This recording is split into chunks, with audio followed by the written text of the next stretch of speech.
looking at 3 donations reports. Okay, so we're going to go actually over the log report, the giving summary, and the deposit slip today. So it's not too much material to go over today.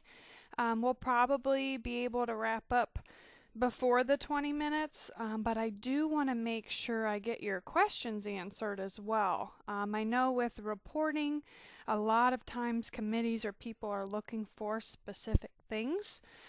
So I would like to go over if you have some questions about a certain report that you're looking for, or how to build the log report giving summary or deposit slip to what you need.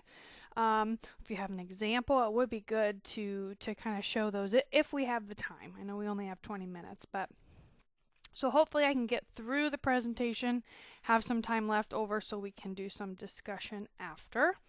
I also want to point out that there is a place to put in those questions. You just expand the questions section on the GoToWebinar toolbar. Everyone will be muted, but type that question in. Jen should be logging in here soon. She'll be able to get those questions answered for you as well. But if some are, I think, beneficial to other people that are listening as well, I'll go over them at the end and read them aloud and give you an answer that way. Also, we're going to be working on version 19.16.2, which is the most current version available at this time. So if you see something a little older than 19.16.2, you might want to head out to churchwindows.com to get updated. The outline I am using today is from one of our donations workbooks. It's from the Donations 105 workbook, specifically pages 15 through 23. So if I jump out to our website real fast, I do want to show you where you can purchase those. So at churchwindows.com under beginning, there's this training workbooks. If you click on that and scroll down past membership and scheduler, you'll see donations. So the 3 reports we're talking about today come from this book, Donations 105. You can download the book for $12 and print it yourself, or you can order a pre-printed book. It's $22, and that's binder ready. We send it to you in the mail. So it's up to you if you would wish to have the book. But this is also recorded, and it'll be available on our website by the end of the week. So you can always log back in and just listen to it. All right, let's open up donations. So, like I said, today we're going to be talking about the log report, giving summary, and the deposit slip. Those reports are all organized up at the top here under Reports and Export. And then clicking on Donation Reports, you see the 3 listed here. Let's go ahead and open up the log report. So the log report is an extremely versatile report that you can run for a lot of different things you might need. It's very flexible in that on this first filter tab, you have lots of options for the information or the things that you want to see or are looking for on the report itself. Along with that, you have a group and sort tab, so you can actually go in and reorganize the report to group or sort in whatever order you need. You have a columns tab that includes lots of options. These are just the default options listed over here, but over on the left-hand side, you can really customize and pick exactly the columns or the fields that you want to see. You can even change your fonts if you want as well. So let's go back to the filter tab. I want to walk through each tab so you kind of fully understand the power of this report, and then I'll show you a couple previews so you can kind of see what the filter or the criteria adjustments will do to the report itself. So, filter tab. You have a giver box first. If you leave that giver box blank, you're going to include everybody on the report. So no one person has been selected. Now, with that being said, you do have the option to hit the down arrow or type in the box and look for just one specific person if that's what you want. So say I want to see all of the donation transactions for one person. You simply select that person and hit print. And that will show you everything for the year. Okay. Now, you can also adjust the date occurred over here on the right. By default, it's going to show you all the giving for the entire year or your entire year. But you can, of course, go in and change it.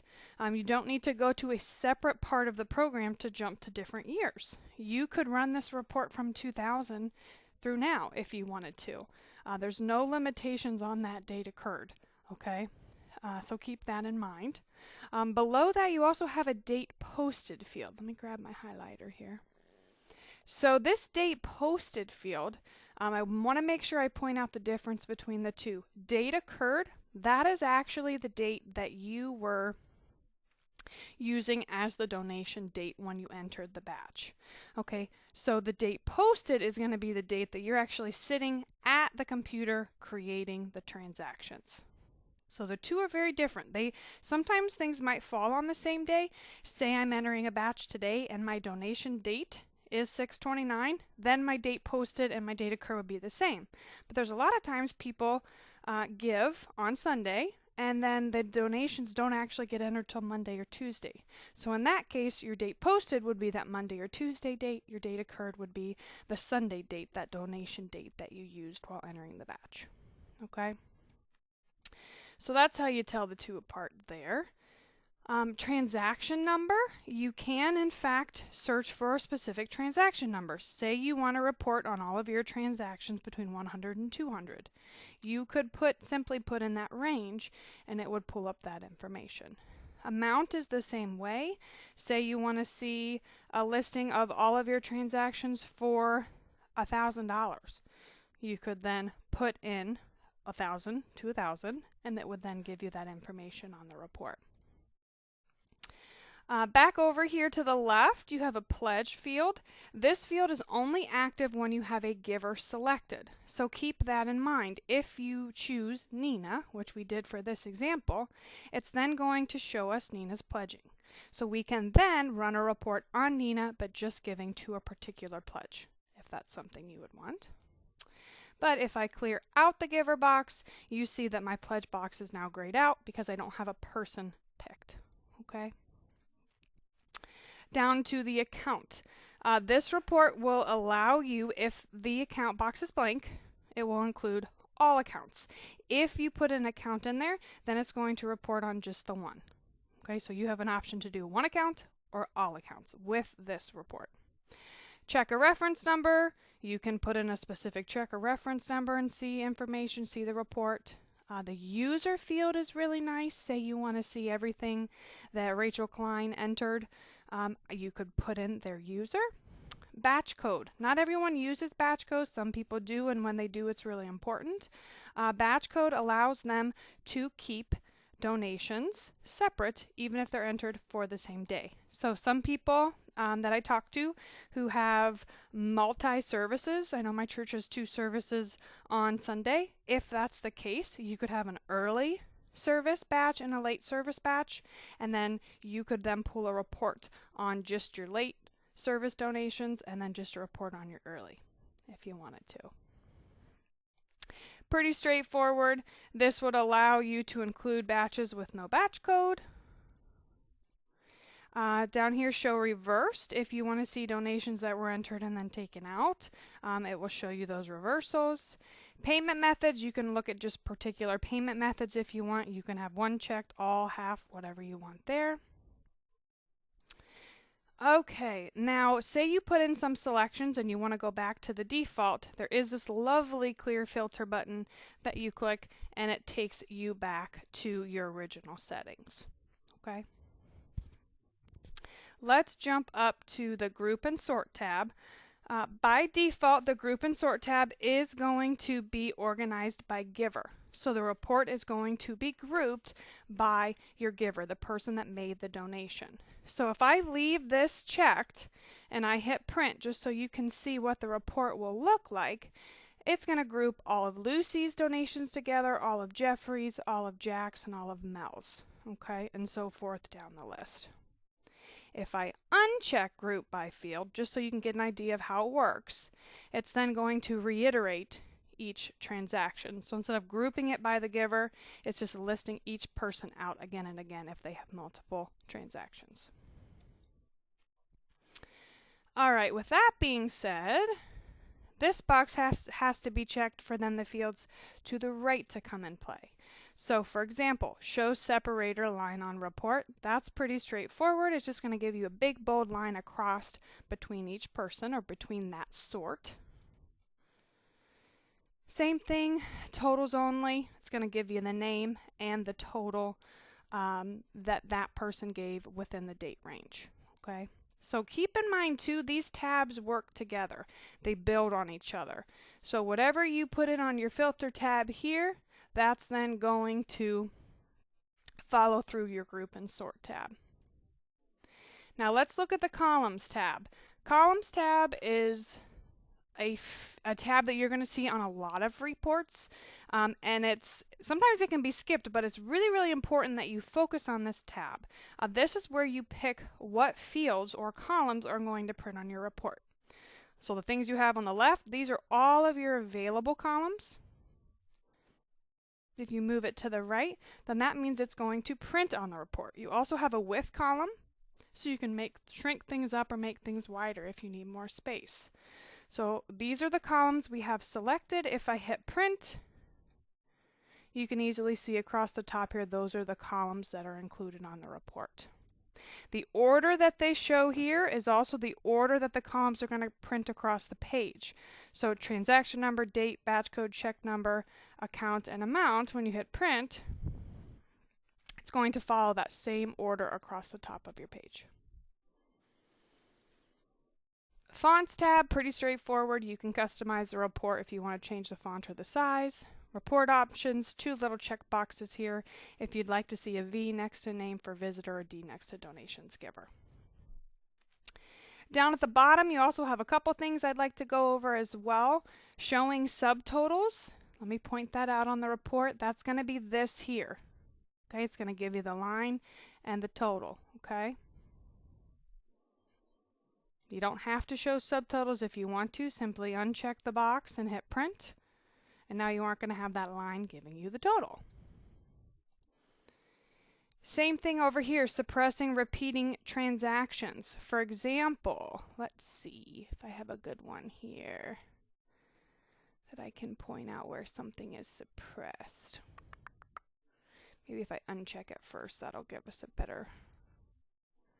Yeah, so right here, if you look under Jack, you can see that this transaction, even though it's $0, but it will not reprint the transaction number, the date, and the check number again because it's going to be the same information. So it just suppresses that repeated information. Starting page number, say you're putting a booklet together and the log report shouldn't start until page 5. You could come down here and change it to a 5 and hit print. And then if you look up at the top, it'll already be printing page 5 of 15 instead of 1 of 10. Set selections as default. This is really important. If you come in here and you set this up and customize it exactly how you want, and then you hit print, it will then remember those settings that you put in for the next time you come in. So this is great, especially for the columns tab and the grouping and sorting tab. If you have specific groups and sorts that you want and specific columns that you want to see, set those up, check this box, and then hit print, and it's going to stick. It'll remember that for the next time you come in. Okay, so save selections as default. A lot of people don't know what that does. It's really awesome and save you some time if you get a specific report set up. All right, I know I took a long time on that, but that report is really powerful. I wanted to make sure you knew how that worked. Next, we're going to talk about the giving summary. This is a report that does not deal with who gave what. Okay, it's a summary. It's going to summarize the information. So it's going to summarize the donations that came in to particular giving accounts in the date range that you want. So that is donation reports, giving summary. Same thing, I'm not going to go over all these again because it does the exact same thing on this report, but I do want to show you what it looks like. If I run it for just one day and I hit print, it's going to do just that. It's going to give me the total. If I use an early batch and a late batch, it would then have it broken out separately here. But then it gives me the total that went to each giving account. Then it also gives me a nice, neat summary down here at the bottom. Similarly, I could run it for the whole month of January, and then it would be grouped by my different batches for the month of January. Okay, so if someone wants to see it for a month, quarter, half a year, whole year, what have you, you have those options. And it will be grouped by the date occurred, so the date that the batch was entered, so the donation date that was used. And then it'll be organized by batch code as well if you use batch codes. And then it will then list your giving accounts below that. Okay? Giving summary is pretty basic, but once again, it gives you a nice, neat, organized report. All right, let's go talk about the deposit slip, donation reports, and then deposit slip here. This is a great report to use because it gives you your cash and check information for a specific date, and then it prints you a deposit slip that you can use to take to the bank. So a date I know I have donations in here is January 1st. Oops. Let me reopen it. At least I thought it was. Let me see what I did. Oh, I included accounting. That's what I did. I'm sorry about that. Here we go, guys. Okay. So, first of the year, I know I had a Sunday that day. Here is what my deposit slip would look like. So, it's going to give me those checks that I entered with the payment method of check. It's going to list them over here on the right. It's going to input what I put in my check or reference number box on the enter donation screen, list those here along with the amounts over here as well. Now up at the top, I then have a place to enter in my cash or just my cash, and then I can also specify if I want to split cash and coin or not. So if I uncheck this box, it will just round to the nearest dollar, or I can do a split cash and coin, and then I can put that information in that way for how much change I got. Back over here on the left, you can pick your specific batch code if you want to. You can also come down here and check to include your bank information. This include bank information box pulls from your accounting module. Okay, so it pulls from your chart of accounts over on the accounting side. So if you don't have the accounting module, it's not going to fill it in for you. But if you do, check that box. It'll pull right across from the accounting side. Now you also have the option, which down here at the bottom, to include accounting entries if you want to. So an example of this, let me see if I can find it here in the book, would be if you put in some entries over on the accounting side, like entered income, something like that, rental income, you could check that include accounting entries box, and it would then pull over what you entered in on the accounting side. Once again, if you don't have accounting, this will not apply to you. You can just skip right over it. You also have the option down here to add a check or delete a check. So you can manually go in by hitting the add check button and put in other income that came in to be included on this deposit slip if you want to. So if we go ahead and hit print, it's going to give you just that, a basic deposit slip giving your bank name, your account number, your total for your checks, your cash, your coin, give you a grand total for that, and then list your 7 checks or however many checks you have below. Okay, that covers what I needed to go over today. I always talk more than I think I'm going to, so we're like right at the 20-minute mark. But if you have questions, please type those in. I will be happy to get them answered for you. and do my best to get them answered for you timely, because I know we're right at the end of the time that you, or the amount of time that you allotted for our webinar.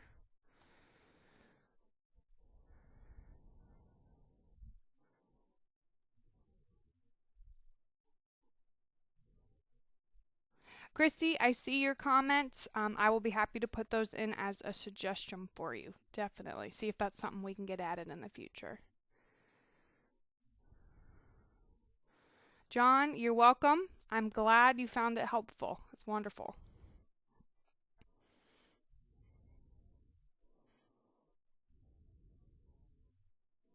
Also, if you guys got the answers that you're looking for, you can leave the webinar. That's fine. You can close up early.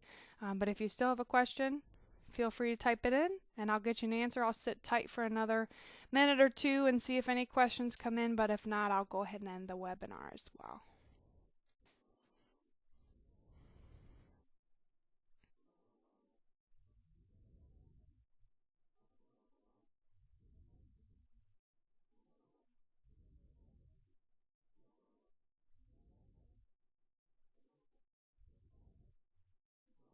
Sarah's asking, after we do this, what do we do if we get a correction slip from the bank? Sarah, that would be like any correction. You would have to go into Browse Donations and do a correction there to the specific transaction, or a reversal if the case may be. So that's here under Donations, and then Browse. So making a change to a transaction is done right here. You simply highlight the transaction, and then up at the top you do a correct or reverse depending on what needs fixed. If you need to just take it out, you do a reversal. If something needs fixed or changed, then you do a correction. You're welcome. Karen's asking, is there a way to get giving and pledges for several years on one report? We're not going to get into that today, unfortunately. We just had these 3 reports. But Karen, I would suggest looking at the campaign comparison report. The pledge giving analysis itself isn't going to compare different years or look at different years very well. The campaign comparison actually allows you to select different campaigns from the past and compare them apples to apples. So you can actually look at what someone gave and what they pledged for a particular campaign, say in 2016, compare what they pledged and what they've given so far in 17, and then it even has columns that'll calculate the difference, and it'll give you a percentage column as well. I believe it's a percentage column. Let me look. Yeah, a percentage difference between what they gave in one year to the next and what they pledged in one year to the next. And it'll give you an amount difference too, which is these 2 fields, which is really nice. So Karen, I would say definitely check out campaign comparison.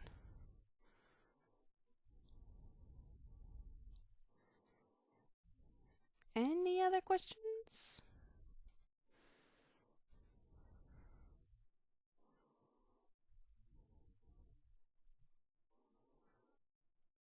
All right, guys, I'm going to go ahead and end the webinar.